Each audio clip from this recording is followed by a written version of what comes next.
All right, so this is the last problem for the for the drill session. Looking at EGR 345 fluid mechanics, second edition of Hibbeler's fluid mechanics textbook. We're going to be working problem 3-37. This is in the kinematics of fluid motion chapter, and this is kind of fairly well representative of the whole chapter here. We got pretty much all the things that we're used to looking at. Here it's asking us, it gives us flow of u and v, right, velocity in the x and y directions, and it gives us relationships here, right? It says to determine the equation of a streamline passing through a single point, and it gives us the dimensions of that point. It also asks us to find the components of the acceleration of a particle located at that point, and then sketch the acceleration on the streamline. Okay, and so I like this problem because it's applying the last section that we covered in chapter 3, right, which is dealing with fluid acceleration, and it gives us a little bit of kind of insight. So looking at this flow condition, is it uniform or non-uniform?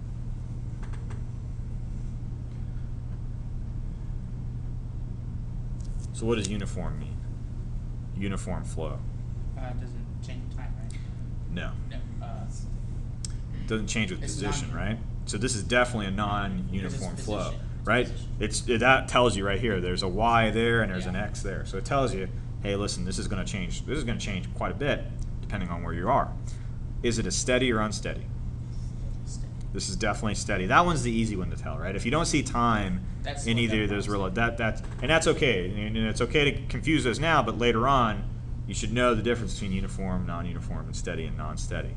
Okay, so we've identified this flow condition as being a non-uniform but steady flow, right? So it doesn't matter, right? It says to determine the equation of a streamline passing through a point, but it's going to be the same throughout, right? It's the same fluid. So the streamlines, path lines, and streak lines are all going to sit on top of each other. All right, so let's write down our knowns for this problem. So knowns, it's helpful in fluid mechanics to have a very procedural approach where you just say, let's figure out first what we know and then kind of go from there. So it gives us u is equal to 5y squared, and this is going to be units of meters per second. And we got to be careful here. We got to make sure we put y as meters, right? This is what Yale was asking before. It says, all right, if you put meters here, then you're saying, well, really the units, if I put meters in there, it's like 5 times, whatever meters squared, right? It's going to be meters squared. It doesn't make sense. But here we're just saying, okay, this is just a correlation, right? So it's a functional correlation, so that if you put meters into this relationship, you're going to get meters per second. Then v, which is velocity in the y direction, that's equal to 4x minus 1, which is, once again, that's going to be units of meters per second. Okay? So those are our knowns, our unknowns here. Okay? So they want to find equation of a streamline.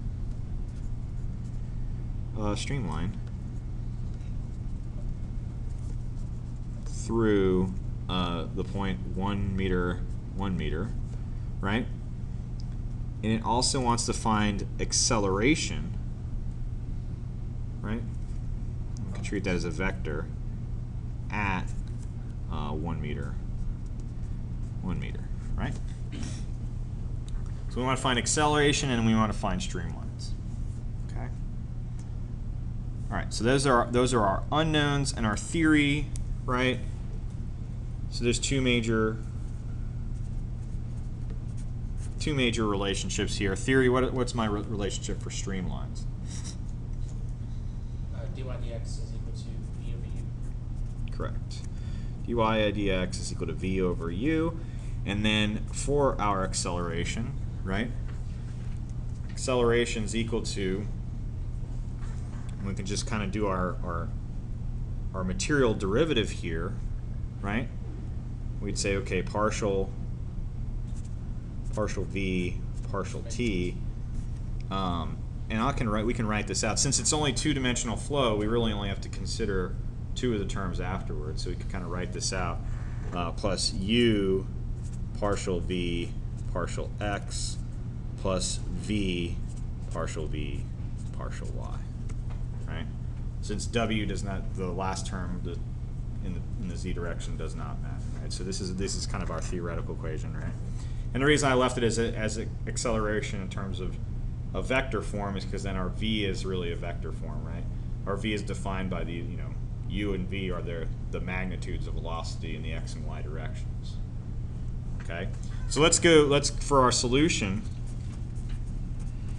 And I'm not going to draw these. I mean, these are the kind of problems where on an exam I wouldn't expect you to really, unless it's an easy function. This one's not going to be an easy function. Unless it's an easy function, I'm not going to really expect you. You can just kind of draw. If I'm saying, well, draw the velocity vectors or the acceleration vectors, you can just kind of draw a curve, a general curve, and then kind of point at that position, right? Unless it's something simple like the x squared or y squared or something like that, right? So our solution, so we can apply, let's first attack our streamlines. So we can find equations for our streamlines.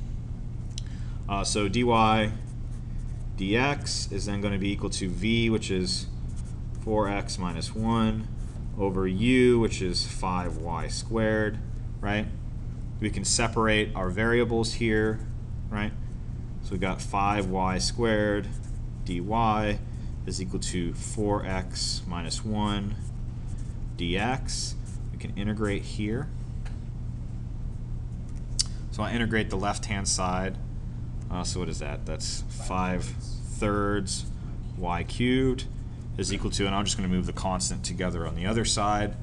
So we have 2x squared minus x plus a constant, right? So this, in a very rudimentary form, is the equation for all streamlines. We can work this out a little bit better, right? So is this y is equal to, so is that 6/5 x squared minus 3/5 x plus a constant, right? This is to the 1/3 power. Did I do that right? Okay. Okay. Okay. So this is a general kind of baseline equation, but we want to find, really, we want to find it for our position, right? Probably easier to find C. For here? Yeah. Yeah, do it here first. Okay. So we can kind of use this. That's kind of like a general relationship. Let's maybe find C here. Yeah. We use this relationship. We want to find C. So it was just 1, 1, right? So it becomes 5/3 is equal to 2 minus 1 plus C, right? C should be equal to,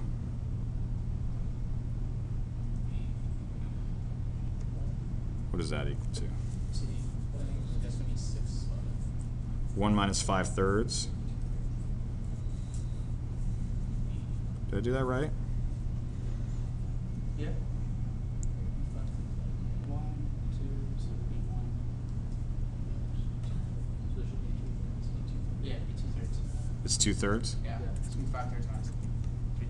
Oh, okay, 5. Okay. Yeah. That's right, because it's then we move. Okay. All right, good. All right, so 2/3 here. Okay.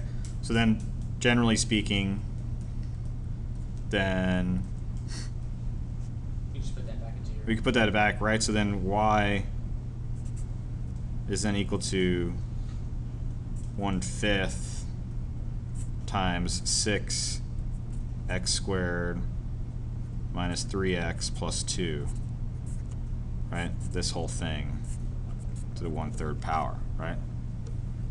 And I think that's all it was asking for, is just the equation for the streamline, right? So that's kind of one. Now this is a polynomial here, right, to the cube power, so it's going to look weird. But what I did is I actually plotted these out, right? So for different constants, right? So C, when constant was equal to 2, right? Or really, I think what I did is I originated and I just said constant, the divided by 3, right?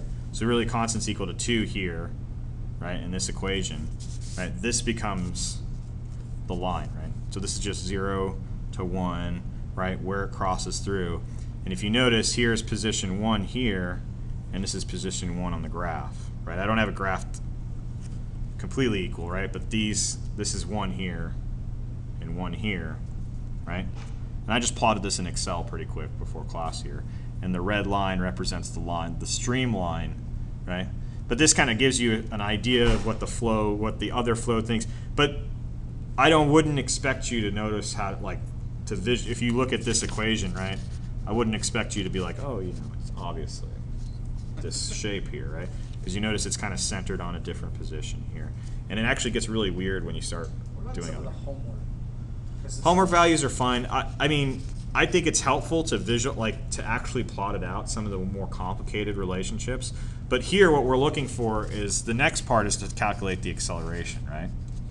So what I'm going to do is I may come back to this and we may draw this out, or I may just draw a curve and we kind of just plot those out on a generic curve. You don't have to actually plot this out like I did here, but I thought it was interesting just to see. I like to see these flow fields that they're making up. And they really are just making it up, right? Like, I don't know what this represents here. I don't know what this is. Flow around a cylinder, or I don't know, whatever it may be, right? But this is the equation for our streamline. Okay. All right. Now let's get our acceleration terms. Okay. So we can break this acceleration vector into two parts, right? So AX is going to be equal to, if we're just looking at AX, right, using our governing equation, the x component of v is what? The velocity vector. What's our x component of the velocity vector? It's the u. U. Yeah. Right. Exactly, right? So u it's just u. So if I'm doing my scalar quantity ax, right, that's equal to partial u partial t plus u partial x plus v partial u partial y, right?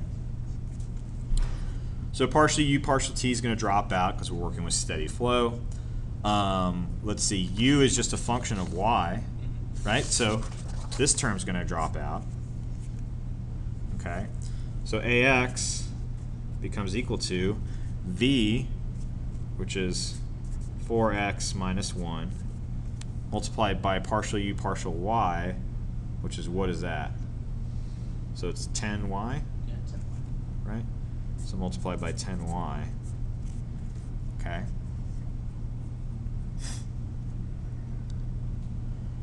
It's 4x minus. So this is just regular. We can just leave it here. I mean, I guess we could expand it out, right? So what does that equal to? 40xy minus 10y. Okay, so that's my acceleration in x, right? And it's a function of x and y, okay? And then acceleration in a y direction is going to be partial v partial t, right? Because v is the at y component of our velocity vector, plus u partial v partial x plus v partial y. Partial vt drops out because we're steady. V is only a function of x, so this guy's going to drop out. So now we're left with this one in the middle here.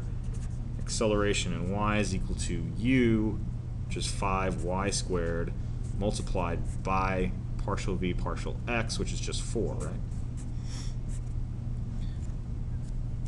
So that's equal to 20 y squared. Right, so if I wanted to write out my acceleration vector, I could see it's equal to, all right, just 40xy minus 10y, and that's I hat, plus 20y squared j hat. And this is going to be in what my units here? Meters per second squared. Meters per second squared, where, you know, and it's kind of the unwritten rule is that x and y in meters, right? So that's kind of my vector way of speaking or giving acceleration here. And so at x equals 1 meter, y equals 1 meter, and what do we have here? So AX is equal to what? 40 minus 10, right? Is it that easy? Yeah. All right. So 30 meters per second squared. And then AY is just 20 meters per second squared. So if we wanted to plot this out, right? So if we had, and you could do the same thing with velocity too, right? So this is our x direction, our y direction.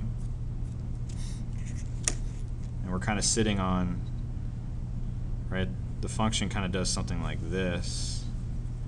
I'm going to kind of exaggerate it, right? So we're looking at this position right here, right, which is 1 meter and 1 meter. And since they're both positive, right, so they're going to be, acceleration in the x is going to be larger than acceleration in the y. So this would be like my 30 meters per second squared.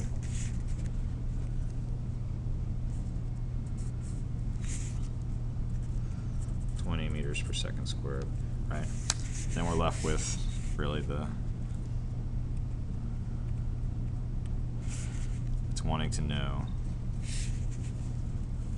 right? This would be like my acceleration vector, right? And we could find the magnitude of the acceleration vector, right? This is equal to the square root of ax squared plus ay squared, which is the square root of 30 squared plus 20 squared. So what's my magnitude of the acceleration here? 36.1 meters per second squared. So this is 36.1 meters per second squared. What if I wanted to find this angle here? Theta. Inverse tangent of 20 over 2 over 3. Yeah, the inverse tangent of AY over AX, right? Which comes as the inverse tangent of, yeah, 2/3. So what's my theta? 33.7. Good. Okay. And you could do the same thing. So if I were to ask you to plot the velocity, right, that would probably be even easier to do because you wouldn't have to calculate acceleration. You would just plug in for, 1 and 1 here, and you get the velocity components. You would do the same thing. Okay. But this is really helpful. We're going to touch on this, especially when I think it's chapter 6 or I think it's chapter 7. I want to say. We start talking about differential flow. We're going to be using streamlines to describe complex fluid motion, but you need to be able to use this, right? You need to be able to apply this without even hesitation, okay? Because we're going to be using acceleration in different positions. All right? All right, any questions? Good. Okay, so that concludes the drill session for exam 1. I guess I have like one question. Oh, yeah. So if there was time represented in there, it would just kind of shake out whenever we did. Yeah, it would like come the in. AY and AX right there. Yeah, it would show itself here, right? So the time dependence would show up in your acceleration in x and y directions. Okay. Then these equations don't become as easy as this one right here, right? Because there would be some time dependence. You'd have to plug in for a point and a time. Yeah, exactly. So you'd have to say, all right, this is my acceleration at this time, but for this given point 1 and 1, I'm going to have different accelerations at various times. Okay. Thank you very much.